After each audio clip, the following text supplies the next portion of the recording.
ito ang gagawin ko na Panasonic top-load automatic washing machine. So yan ang problema niya, wala siyang power. So yan, sira-sira na rin yung mga button niya.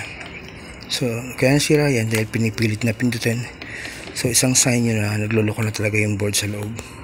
Ito, tulad to, tanggal pa yung pinaka switch niya. Hindi to, sira na rin yung mismong power. So pag sinaksak siya, so yan, wala ng power. So sira na talaga yung board niya.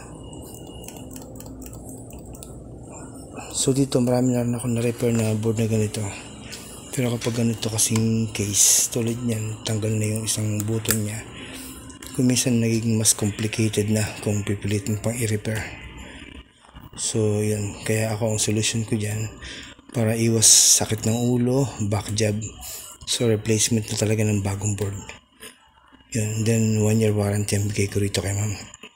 1 year warranty, and then so yan, kasama na yung bagong board sa gawa. So dito medyo matatagalan pa kung hahanap ako ng ganitong board, kung may makukuha. So replacement controller board ang aking kinakabit. Yan, mas trusted ko pa yan, kasi may mga nagawa na akong ganon, 3 years na buo pa hanggang ngayon. Iba naman 5 years na buo pa. So kaya yun yung kinakabit kong replacement na controller board. Then matibay din siya. So yun, gagawin ko na ngayon, papalit na ko siya ng replacement controller board. So hindi na itong original na ito ang aking gagamitin.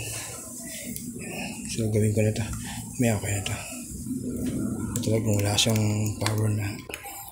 So talagang yan ang sira niya. Isang sign niya na nasira na yung kanyang mga mismong button.